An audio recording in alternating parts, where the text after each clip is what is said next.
Hi everyone, Matt Rose here, Field CISO at ReversingLabs, and this is another episode of ReversingGlass. Today it is full coverage SSCS or software supply chain security.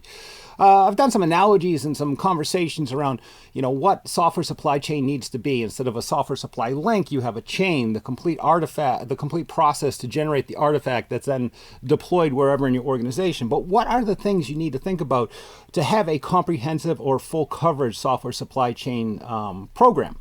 So I'm going to just jump in and instead of saving all the time of writing out, I know everyone likes me to write on the board, but it kind of takes a long time. The first thing you need to look at when software supply chain security platform is the intelligence behind it. Almost all application security testing technologies are based on an intelligence database, rules, checkers, queries, things that basically produce the results. And software supply chain security is the same, but it can't just be a pattern. It has to be analyzed against active malware cultivated over many years. So you definitely need a software supply chain security platform that has intelligence behind it that is not brand new. A lot of times people come to market with a new solution, a new technology, and they say, we're just as good as everybody else. But malware is one of the things that needs to be investigated over time. So that is the first thing you need to think about when you're talking about software supply chain security products. So let's get rid of this one. The next thing you really need to think about in terms of a comprehensive solution, and I've mentioned this a couple times, is don't just look at the link in the chain. Look at the entire kind of art that's created by your software development or CI/CD process, which is that binary, the thing you're going to deploy, the piece of software either for sale, deployment to a cloud environment, the data center. So taking that and recursively analyzing it in a binary format, so recursive binary analysis, rip it apart, find out everything's in there, you're going to have the most comprehensive way to basically find software supply chain risk. People say, oh yeah, we can just scan earlier, scan left, again, which I hate. Just look at the source code repository, the open source packages, or the build system. Well, those are just pieces. If one thing is messed up, you're going to have issues. So really, the only kind of record of truth will be the binary itself. That will include what you're actually deploying and what potentially could be compromised from a supply chain risk standpoint. So a lot of words there, but we got through it. All right, let's move into another area that I think is very important for software supply chain security. SaaS, DAST, IaaS, what's the biggest complaint about them? It takes too long.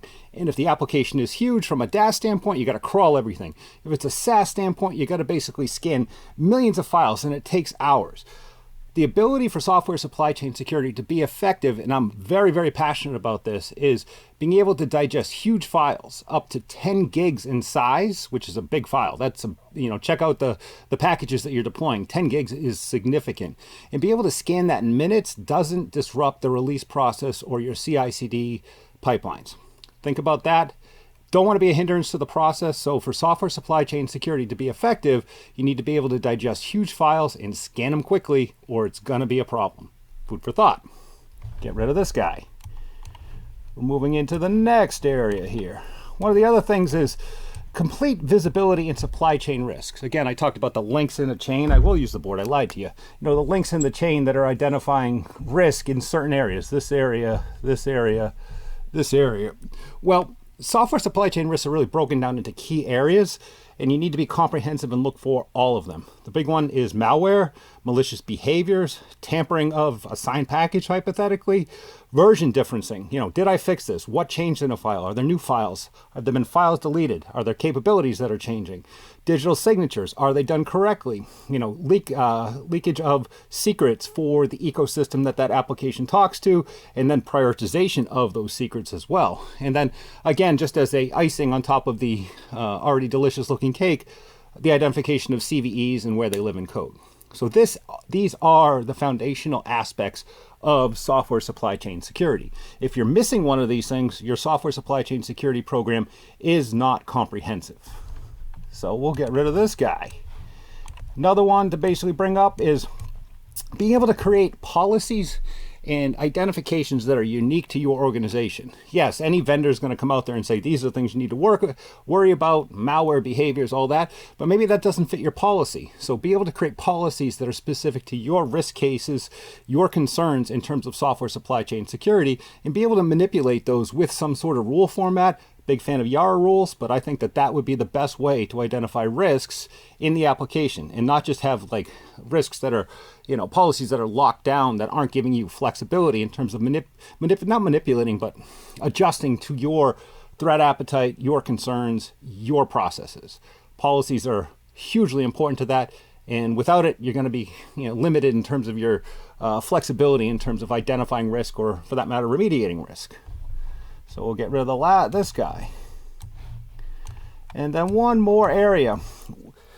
I always say this, and if I sound like a broken record, please don't shoot the messenger, but it's not about identification of risk, and that could be risks in source code, OWASP top 10, risk in a running application that happens dynamically. It's about risk that is remediated. So just finding new things is great, but it's not solving the problem. It's just giving you more work to do or think about. Without an end-to-end workflow that allows for remediation, any problem, whether it's code issues in OWASP or software supply chain issues associated with malware or CVEs, you need that workflow. And if your software supply chain security platform does not have a workflow for remediation, it's going to be a hindrance to the process. So you have to think about not only the identification, the depth and breadth of the identification, but how the heck do I use this information to fix my problems? Food for thought in terms of the areas of a full coverage software supply chain security product. Hope you enjoyed the episode. Again, I'm Matt Rose, Field CISO at ReversingLabs.